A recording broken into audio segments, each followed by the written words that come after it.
नमस्कार, मैं हूँ मानसी सुदर्शन। आप देख रहे हैं सिटी मूड न्यूज। मैं आप सभी दर्शकों का करती हूँ स्वागत। अब बढ़ते हैं खबरों की तरफ। अयोध्या 12 मई, वैश्य समाज की अनदेखी करने वालों को नहीं बख्शेगा वैश्य समाज। उद्गार व्यक्त करते हुए अखिल भारतीय वैश्य महासम्मेलन उत्तर प्रदेश की प्रदेश कार्यकारिणी एवं पूर्वांचल के जिला प्रतिनिधियों की बैठक को संबोधित करते हुए स्थानीय गणपति गेस्ट हाउस नाका मुजफ्फर में कार्यक्रम के मुख्य अतिथि व संगठन के राष्ट्रीय सचिव बनवारी लाल सिंघल, पूर्व विधायक अलवर राजस्थान, ने आगे कहा कि वैश्य समाज को अपनी एकजुटता के माध्यम से अपनी शक्ति का प्रदर्शन करना होगा। वही कार्यक्रम को संबोधित करते हुए विशिष्ट अतिथि के रूप में बोलते हुए राष्ट्रीय उपाध्यक्ष नटवर गोयल ने कहा कि वैश्य समाज की उपेक्षा अब बहुत हो चुकी है। वह समाज के लिए अब मरने मिटने का समय आ चुका है। ऐसे में हम अपनी एकजुटता के माध्यम से वैश्य समाज को शिखर पर पहुंचाएंगे। कार्यक्रम की अध्यक्षता करते हुए नवनियुक्त प्रदेश अध्यक्ष सुधीर एस हलवासिया ने कहा कि वैश्य समाज की लड़ाई अब हम सभी सड़कों पर उतरकर शासन और प्रशासन से अपने वैश्य समाज के हित के लिए लड़ेंगे। वैश्य समाज का जहां भी कोई भी पीड़ित पक्ष होगा, उसे न्याय दिलाने के लिए पूरा संघर्ष किया जाएगा। कार्यक्रम को कार्यकारी अध्यक्ष गिरीश बंसल व कार्यकारी अध्यक्ष भागीरथ मलपचेरीवाला, पूर्व उत्तर प्रदेश के पूर्व डीजीपी के एल गुप्ता, पूर्व आईएएस के मित्तल, स्टेट बैंक के पूर्व वरिष्ठ अधिकारी योगेश जैन, संगठन के वरिष्ठ नेता रजनीश गुप्ता बॉबी, संगठन की राष्ट्रीय महामंत्री रीता मित्तल, कार्यकारी प्रदेश अध्यक्ष भागीरथ पचेरीवाला, पूर्व डीजीपी उत्तर प्रदेश पुलिस के एल गुप्ता, स्टेट बैंक के पूर्व वरिष्ठ अधिकारी योगेश जैन, अमित वार्ष्णेय, पूर्व आईएएस के मित्तल तथा संगठन के रजनीश गुप्ता बॉबी एवं प्रदेश उपाध्यक्ष मनोज जायसवाल, राष्ट्रीय नेता उमेश मित्तल आदि ने भी संबोधित किया। कार्यक्रम का सफल संचालन संगठन के प्रदेश महामंत्री शैलेंद्र अग्रहरी ने किया तथा कार्यक्रम का संयोजन प्रदेश उपाध्यक्ष मनोज जायसवाल ने किया। उक्त अवसर पर कार्यक्रम को भव्य व सुंदर एवं व्यवस्थित बनाने के लिए अखिल भारतीय वैश्य महासम्मेलन जनपद अयोध्या एवं महानगर अयोध्या की गई अपने जिला अध्यक्ष देवेंद्र अग्रहरी के नेतृत्व में केशव बिगुलर, रामबाबू कसौधन, अरुण अग्रहरी, राम तेरस कसौधन, डॉक्टर विष्णु गुप्ता, दीपक जायसवाल, अशोक कसौधन, जगदीश प्रसाद गुप्ता, अनुभव जायसवाल, अनु पार्षद, ध्रुव गुप्ता, अशोक गुप्ता, अरुण अग्रवाल, विष्णु शंकर अग्रहरी, महानगर अध्यक्ष रोहिताश चंद्र राजू के नेतृत्व में डॉक्टर अखिलेश वैश्य, अशोक गुप्ता, डॉक्टर अशोक जायसवाल, अरविंद गुप्ता, प्रकाश चंद्र गुप्ता, अरविंद मोदनवाल, संजय गुप्ता बबलू, रामसूरत चौरसिया, घनश्याम जायसवाल, श्याम जी जायसवाल, वैश्य विनोद जायसवाल, पंकज गुप्ता, संजय गुप्ता, श्याम लाल साहू, दिलीप अग्रहरी, प्रताप बहादुर जायसवाल, नंद कुमार गुप्ता नंदू, रिंकू जायसवाल, दामोदर दास अग्रवाल, नीरज अग्रवाल आदि संगठन के तमाम वरिष्ठ पदाधिकारी व कार्यकर्ता गण उपस्थित रहे। आज के कार्यक्रम के आयोजक आदरणीय भागीरथ मलपचेरीवाल जी ऑल इंडिया वैश्य फेडरेशन के कार्यकारी अध्यक्ष हैं। ये कार्यक्रम हमारे पदाधिकारियों की बैठक थी और आगामी 5 जून को एक वैश्य प्रतिनिधि सम्मेलन का आयोजन तालकटोरा स्टेडियम नई दिल्ली में किया जा रहा है। उसी के संबंध में तैयारी बैठक यहाँ लगभग 36 जिलों से हमारे वैश्य समाज के पदाधिकारी और प्रतिनिधि आए हुए हैं। हमारा संदेश समाज की बैठक में यही रहता है कि हमें निरंतर समाज की एकता के लिए कार्य करना है, समाज की ताकत को हमें बढ़ाना है, समाज को एकत्रित करके हमें समाज सेवा में लगाना है और समाज के साथ कभी अनदेखी ना हो, अन्याय ना हो, इसके लिए हमें संकल्पित होना है। 5 जून को कार्यक्रम है रविवार को और भारी संख्या में राजस्थान, हरियाणा, दिल्ली, उत्तर प्रदेश से वैश्य समाज के प्रतिनिधि एकत्रित होंगे और कार्यक्रम का मुख्य उद्देश्य हमारी समाज और हमारे समाज के प्रतिनिधियों की एकता को प्रदर्शित करना है। जैसा कि पुरानी कहावत है कि अगर दिल्ली में ताल ठोकना है तो ताल कटोरा जाना पड़ेगा, इसलिए हम लोगों ने ताल कटोरा का प्रयोजन किया। बहुत बहुत धन्यवाद। मेरा नाम है सुधीर हलवासिया, मैं ऑल इंडिया वैश्य फेडरेशन का उत्तर प्रदेश का प्रदेश अध्यक्ष हूँ, लखनऊ निवासी हूँ और आज यहाँ कार्यक्रम में आने का सौभाग्य मिला अयोध्या में। आप सबका बहुत बहुत धन्यवाद। 15 मई को हिंदू राष्ट्र घोषित करने की मांग को लेकर अखिल भारतीय तेराभाई त्यागी संत विष्णुदास महाराज ने चेतावनी देते हुए कहा था कि वे आत्मदाह कर लेंगे। लेकिन अब हिंदू संगठनों व वरिष्ठ संतों महंतों की सहमत और प्रशासन के अनुरोध पर सरकार को समय देते हुए कार्यक्रम को स्थगित कर दिया गया है। अब वे 7 नवंबर 2023 को फिर से अन्न जल त्याग कर अपने आंदोलन को जारी रखेंगे। वही संत विष्णु दास ने कहा कि हिंदू राष्ट्र की मांग को लेकर हमने धार्मिक स्थलों पर अनुष्ठान किया है। प्रधानमंत्री नरेंद्र मोदी और उत्तर प्रदेश के मुख्यमंत्री योगी आदित्यनाथ को एक ज्ञापन में अपनी मांगों को रखा है, जिसमें की गई मांगों को लेकर हिंदू राष्ट्र घोषित हो और गौ माता को राष्ट्रीय पशु एवं मादक पदार्थों, मांस, मछली व अंडा की बिक्री बंद हो। अगर मांग पूरी नहीं हुई तो 15 मई को अपने शरीर का त्याग दूंगा। लेकिन अब प्रशासन के कहने पर मैंने अपना निर्णय बदल लिया है। लेकिन हमें प्रशासन ने आश्वासन दिया गया है जो मांग कर रहे हैं वह पूरी होगी। अगर नहीं हुई तो 7 नवंबर 2023 को मैं फिर से अन्न जल त्याग कर अपने आंदोलन को जारी रखूंगा और इस बीच संपूर्ण भारत में हिंदू जनमानस के मध्य जागरूकता पैदा करने का काम करूंगा। भारत के माननीय प्रधानमंत्री श्री नरेंद्र मोदी जी को मैंने ज्ञापन भेजा, उत्तर प्रदेश के माननीय मुख्यमंत्री जी को ज्ञापन भेजा, जिसमें हमारी 3 मुख्य मांग थी। हिंदू राष्ट्र को घोषित किया जाए, गाय को पशु राष्ट्र घोषित किया जाए, नगर निगम क्षेत्र में मांस मदिरा बिक्री बंद हो जाए और संत समाज के लिए कल्याण के ट्रस्ट का निर्माण हो। ये मेरी 3 मांगे थी। इसीलिए अगर ये 3 मेरी मांग पूरा नहीं होता है तो मैं 15 मई को आत्महत्या कर लूंगा, ऐसा मैंने दिया था बयान। मगर आज प्रशासन सब आकर के हमको समझाए बुझाए और संत समाज जो श्रेष्ठ थे वो बोले कि आत्महत्या करना ये निंदनीय अपराध है। इसीलिए मैं 2023 7 नवंबर को मैं फिर अन्न का त्याग करके और अनशन करूंगा। ये मेरी मांगे हैं। क्या नाम है आपका? मेरा नाम है विष्णुदास। अयोध्या 12 मई भारतीय जन नाट्य संघ की ढाई आखर प्रेम का राष्ट्रीय सांस्कृतिक यात्रा फैजाबाद पहुंची।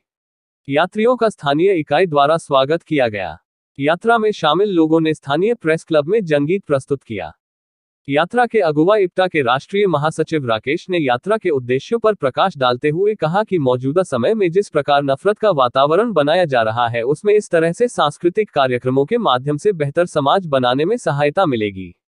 यात्रा में शामिल कर्नाटक निवासी प्रसिद्ध नाटककार, निर्देशक, लेखक प्रसन्ना रामास्वामी ने कहा कि राजनीतिक कार्यक्रमों की जगह सांस्कृतिक कार्यक्रमों के माध्यम से समाज की बेहतरी के लिए उपाय ज्यादा लाभकारी सिद्ध हो सकते हैं। यात्रियों का स्वागत भाषण डा. रघुवंश मणि ने किया। फैजाबाद के स्वतंत्रता संग्राम की चर्चा करते हुए सूर्यकांत पांडेय ने 1764 में हुए बक्सर युद्ध से लेकर मौ. अहमद उल्ला शाह और अशफाकुल्ला खां की शहादतों का विस्तृत वर्णन किया। मध्य प्रदेश, छत्तीसगढ़, झारखंड, बिहार से आए यात्रा का प्रेस क्लब पहुंचने पर भाकपा प्रदेश कौंसिल के सदस्य अशोक कुमार तिवारी, स्वप्निल श्रीवास्तव, मोतीलाल तिवारी, अयोध्या प्रसाद तिवारी, जिला मंत्री रामतीर्थ पाठक, संपूर्णानंद बागी, रामजीराम यादव, आर.डी. आनंद ने गुलाब देकर स्वागत किया। प्रेस क्लब में हुए समारोह में लोक कलाकारों ने गीत प्रस्तुत किया। सांस्कृतिक यात्री ब्रिजेश ने एक समसामयिक लोकगीत प्रस्तुत किया। रामपाल यादव ने राजबली यादव के गीत तथा आफाक अहमद ने अपनी टीम के अनेकों कार्यक्रम प्रस्तुत किया। इस मौके पर के.पी. सिंह, रामलौट, पूनम सूद, रामप्रकाश तिवारी, उमाकांत विश्वकर्मा, आशाराम जागृत, सलाम जाफरी, ब्रिजेश यादव, राजधानी तिवारी, कृष्ण कुमार तिवारी, डा. विशाल श्रीवास्तव, इमरान खान, हवलदार, जीत बहादुर, राम कुमार, रोशन लाल सोनकर आदि शामिल रहे। यात्रा जो है ना अपने मकसद में कामयाब रही। जो सांस्कृतिक यात्रा का उद्देश्य है प्रेम, सद्भाव और जो आवाम में जिनकी ज़िंदगी गड़बड़ है उस पे हम लोग लड़ रहे हैं कि इस देश में भी अमन चमन कायम रहे, देश एक रहे, ये टूटने न पाए। सांस्कृतिक यात्रा के जो रंगकर्मी हैं हमारे 17 लोग उसमें शामिल थे और बाराबंकी में भी उनका कार्यक्रम था। इस नाते यहाँ फैजाबाद में बहुत कम समय वो दे पाए क्योंकि लखनऊ में भी उनका सांस्कृतिक कार्यक्रम है। इस नाते ये कार्यक्रम जो है बहुत शीघ्रता का हो गया। यात्रा जो है ना भारतीय जन नाट्य संघ राष्ट्रीय समिति के राष्ट्रीय महासचिव राकेश जी के नेतृत्व में ये यात्रा पूरे भारत में कई प्रदेशों में ये भ्रमण करती हुई आज ये लखनऊ पहुंचेगी। अभी प्रथम चरण में छत्तीसगढ़ प्रांत में जो है कई जिलों में भ्रमण किया। वहाँ से फिर झारखंड ये यात्रा गई और झारखंड के बाद ये बिहार में प्रवेश किया।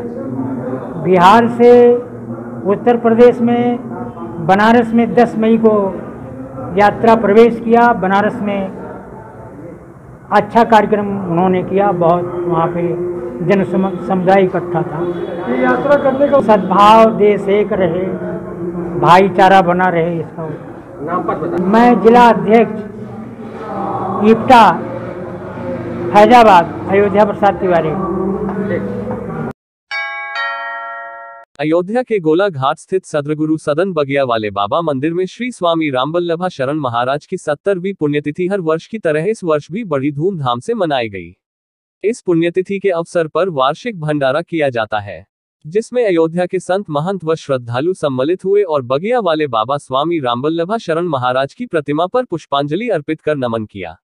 इस अवसर पर फलाहारी भंडारे का आयोजन हुआ, जिसमें सभी संत महंतों व श्रद्धालुओं ने भंडारे का प्रसाद ग्रहण किया। क्या कार्यक्रम हो रहा है? कौन कौन लोग आप लोग यहाँ पे आई हैं? मैं पूरी फैमिली के सहित आई हूँ और ये मेरे बाबा हैं जो तिलोकपुर जिला बाराबंकी से हैं।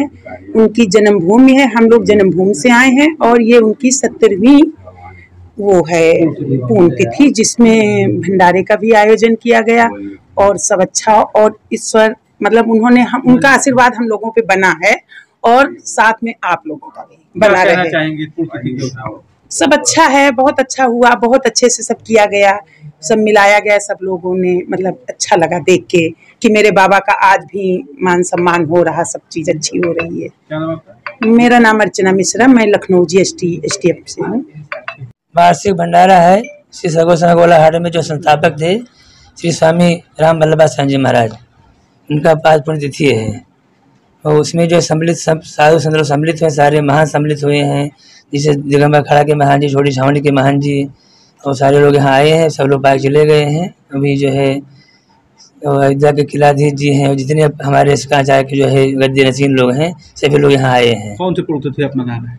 कौन से पुण्यतिथि मना रहे हैं? जो है वार्षिक पुण्यतिथि मनाया गया है। मतलब कौन सी उनकी कितने साल पुराना होगा? 70 बरस। क्या कहना चाहेंगे गुरु जी पुण्यतिथि? ये चाहते हैं कि सब लोग जो अच्छे से रहें, सबको आशीर्वाद दें, ठाकुर जी मतलब जो अच्छे से रखें और ऐसे हम लोग मनाते रहें, यही प्रार्थना करते हैं। 70वीं दिन है। अब हम दोनों अम्बरीश शरण जी पुजारी। शहर के रिकाबगंज स्थित एक मेडिकल स्टोर पर औषधि विभाग की टीम ने छापा मारा। छापेमारी के दौरान करीब 5 लाख की दवाओं को सीज किया गया। दवाओं के 4 नमूनों के जांच के लिए भेजा गया है। छापेमारी में मौजूद विभाग के अधिकारी ने बताया कि बलदेव प्लाजा में पवन मेडिकल स्टोर है। यह बिना लाइसेंस के अवैध रूप से गोदाम में दवाई रख रहे थे, जिसकी जनसुनवाई पोर्टल पर शिकायत थी। SDM के निर्देश पर छापेमारी की गई। जांच रिपोर्ट आने के बाद आगे कार्रवाई की जाएगी। हाँ, ये बलदेव प्लाजा में देखो यार, बलदेव में ये पवन मेडिकल स्टोर बिना लाइसेंस के अवैध गोदाम में दवाइयाँ रख रहे थे। इनकी जनसुनवाई पोर्टल पर शिकायत थी और ADM साहब के निर्देशन में और अपने सहायक आयुक्त के निर्देशन में फिर ये कार्रवाई की गई। DI अम्बेडकर नगर भी सहयोग के लिए आए हैं और लगभग 5,20,000 की दवा सीज हुई, जो प्लास्टिक के बोरों में 23 प्लास्टिक बोरों में सीज हुई और 4 नमूने लिए गए दवा के लिए और जांच के लिए। बाकी अभी कार्रवाई की जाएगी आगे जैसे भी होगी। उत्तर प्रदेश उद्योग व्यापार मंडल अयोध्या जिले के प्रमुख पदाधिकारियों की बैठक जिला अध्यक्ष कविंद्र साहनी की अध्यक्षता में संगठन के कैंप कार्यालय अकब बजाजा एक स्थानीय होटल में संपन्न हुई। बैठक की जानकारी देते हुए जिला महामंत्री रमेश चौरसिया ने बताया कि एक प्रस्ताव में सड़कों के चौड़ीकरण के मुद्दे पर चर्चा हुई एवं प्रशासन से मांग की गई, जिन व्यापारियों की दुकानें चौड़ीकरण में हटाई जा रही हैं उनको पहले कहीं अन्यत्र दुकानें देकर ही हटाया जाए, क्योंकि पीढ़ियों से जो व्यापार करते चले आ रहे हैं उनके समक्ष रोजी रोटी का संकट उत्पन्न हो जाएगा। प्रशासन से यह मांग की गई। एक अन्य प्रस्ताव में शहर के अंदर सड़कों को चौड़ा करने के लिए सिर्फ अतिक्रमण हटा देने से सड़क अपने आप चौड़ी हो जाएंगी, जिसमें किसी प्रकार की तोड़फोड़ की आवश्यकता नहीं पड़ेगी। सड़क के किनारे लगने वाले ठेले घुमटी वालों को कहीं स्थापित करने की व्यवस्था करके अतिक्रमण हटाया जाए। बैठक में अन्य प्रस्ताव में ई रिक्शा चालकों पर लगाम लगाने की जरूरत है, उनके रूट तय किया जाए एवं अपने रूट पर ही ई रिक्शा चलाएं। ई रिक्शा चालक न तो शाम को लाइट जलाते हैं न ही हॉर्न बजाते हैं, जिससे कई बार दुर्घटनाएं होती रहती हैं। इन पर प्रशासन से कार्यवाही की मांग की गई। इस दौरान इस बैठक में व्यापार मंडल के पदाधिकारियों को प्रदेश कार्यालय से आए सदस्यता प्रमाण पत्र एवं परिचय कार्ड का वितरण किया गया। बैठक में प्रमुख रूप से सहित अन्य व्यापारियों को कार्ड वितरित किया गया। मीटिंग का मुख्य उद्देश्य है उद्योग व्यापार मंडल द्वारा, और हमारे इससे पहले भी हम लोग किया था मीटिंग, लेकिन आज मेन चीज़ पूरी फैजाबाद की जनता ट्राई कर रही है अतिक्रमण को लेकर कि हमारी मकान तोड़े जा रहे, तरह तरह के लोग भ्रम पैदा कर रहे हैं, जिससे हमारे व्यापार मंडल ने शासन से बातचीत किया, अधिकारियों से बातचीत हुई है। उन्होंने एक लिस्ट निकाल के बता दिया कि यहाँ सादतगंज से लेकर यहाँ तक हम इतने इतने तक करेंगे, और निशान लगा रही है, मतलब व्यापारियों की सहमति से अयोध्या तक। लेकिन हम चाहते हैं कुछ ऐसे, ये तो है, ये तो शासन की मंशा है कि अगर अयोध्या का विकास करना तो रोड चौड़ीकरण करना ही पड़ेगा, लेकिन हमें शासन से और सरकार से निवेदन है कि व्यापारियों के हित में देखते हुए चौड़ीकरण किया जाए। हमने बहुत पहले भी राय दिया था कि फैजाबाद बहुत बड़ा धार्मिक ऐतिहासिक नगर है और बहुत छोटे बसा हुआ है। इतना पुराना नगर इतनी छोटी जगह बसा है, और मेन चौक रिकाबगंज फतेहगंज यही मेन यही है। आप कहीं भी चले जाएंगे 4 किलोमीटर पचास शहर है ही नहीं। अगर आपको शहर बसाना है, जैसे लखनऊ में गोमती नगर, आप नया शहर उस पार नदी के उस पार बसाइए। और जितनी भी रिंग रोड गई है अयोध्या आने के 4 किलोमीटर ज़्यादा कोई है नहीं मेन रोड से, कि मंदिर से रिंग रोड हाईवे जो है सिर्फ 4 किलोमीटर है। वहाँ से एक आप फ्लाईओवर उठाइए और एक मल्टीप्लाई आप जो है कार पार्किंग बनाइए चारों दिशा से पर्यटकों के लिए। जो बड़ी बसें हैं अयोध्या आने के लिए, उनको कहीं आपको अयोध्या कहीं तोड़ना ही नहीं पड़ेगा। अयोध्या जब तोड़िए, जब मंदिर बना लीजिए, आपको लगता है कि भीड़ यहाँ पे कंट्रोल नहीं कर पा रहे, उस जो है पब्लिक और जनता और दुकानदार खुद पीछे हट जाएंगे। स्वच्छता मतलब कोई भी इतराज करके अब वो स्वच्छता चाहते हैं, जब पर्यटक आएंगे उनकी कमाई बढ़ेगी, वो खुद ही हट जाएंगे।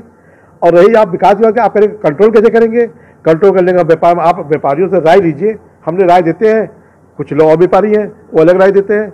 सही राय सबको सुनिए और जो सही राय है उस पर अमल करिए। कि हमारे चारों दिशा में सारे रिंग से फ्लाईओवर उठा के 3 से 4 किलोमीटर है, और जहाँ फ्लाईओवर उठाए मंदिर के आसपास दूर तक एक बहुत बड़ा इनका कार पार्किंग बनाई जाए, मल्टी स्टोरी। जितने पर्यटक आए पहले वहाँ कार पार्किंग खड़ी करें अपनी गाड़ी, और वहाँ से ई रिक्शा छोटे से अपने धर्मशाला मंदिर जहाँ जाना चाहे वहाँ जाए। अभी कोई व्यापारी उससे परेशान नहीं होगा। जिला महामंत्री उद्योग व्यापार मंडल।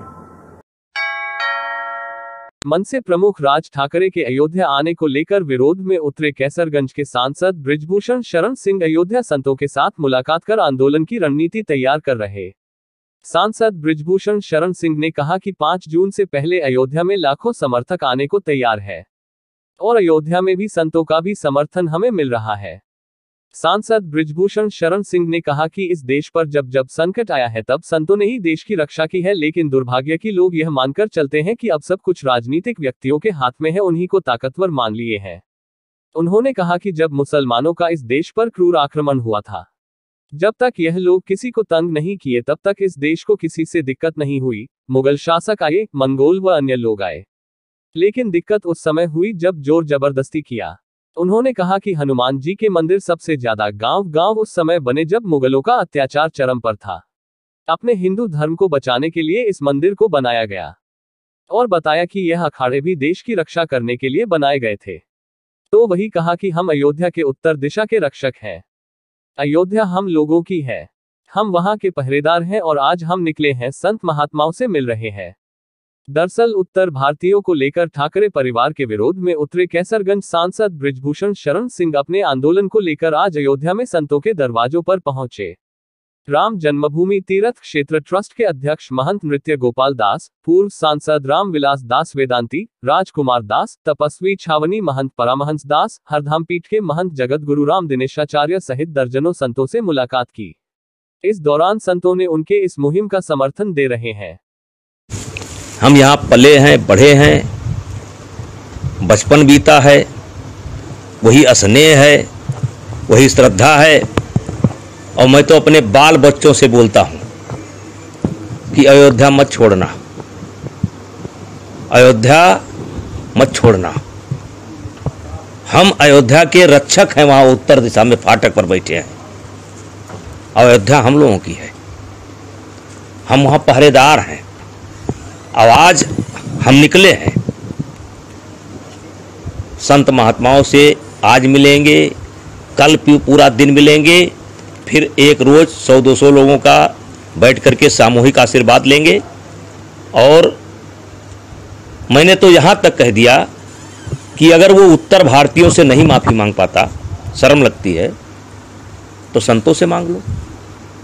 ये संत क्षमा कर देंगे, देश क्षमा कर देगा। अगर अयोध्या के संत या देश के संत उसको क्षमा कर देंगे कि उसको आने दो, उसने संतों से माफ़ी मांग लिया है, आंदोलन समाप्त हो जाएगा। लेकिन इतना अहंकार है, इतना अहंकार है, तो हमारे कटे घाव पर नमक छिड़कने आ रहे हो। राम के वंशजों को पीटने का काम किया और 2 शब्द क्षमा के बोलने के बजाय नमक छिड़कने के लिए आ रहे हो, तो आने नहीं दिया जाएगा। इतने प्रतिष्ठित मौलाना थे, सब हमारे घर पर आकर के और बयान दिए हैं। आप अपने हाशमी, क्या नाम है इनका, बयान देख लीजिए, इकबाल अंसारी जी का बयान देख लीजिए। ये आंदोलन किसी दल का नहीं है। आज तक देश के अंदर जितने भी आंदोलन हुए हैं इधर 50, 60, 70 वर्ष में, या तो सत्ता पाने के लिए हुए हैं और या तो सत्ता को हटाने के लिए हुए हैं। ये पहला आंदोलन है जो न सत्ता पाने के लिए है और न सत्ता हटाने के लिए है, सिर्फ अत्याचार के विरोध में है और सिर्फ स्वाभिमान के लिए है। सिर्फ चाह नहीं मैसूर वाला के गहनों में गूंथा जाऊं, पहला आंदोलन है। अरे वो बोल गए होंगे, पान वान खाए रहे होंगे, छोड़ो। 2 लाइन की बात है, माफी मांगो आओ। और तीसरी बात यह है कि माफी नहीं मांगोगे तो आ नहीं पाओगे। और चौथी बात यह है, एक अवसर है राज ठाकरे के लिए कि वो माफी मांग लें। अगर इस अवसर से वो चूक गए तो उत्तर प्रदेश, बिहार, झारखंड, छत्तीसगढ़, मध्य प्रदेश, राजस्थान, हरियाणा, उत्तराखंड, वो जीवन में कभी नहीं आ पाएंगे। हम तो समझते हैं ये आंदोलन उनके लिए एक अवसर बन करके आया है। इसको समझें, भावना को समझें। हो सकता है ये आंदोलन उन्हीं के लिए आया हो। नहीं माफी मांग सकते थे तो हमारे संतों से मांग ले माफी। आज के लिए बस इतना ही। कल फिर मिलेंगे इसी समय इसी चैनल पर। अब हमें दीजिए इजाजत। नमस्कार।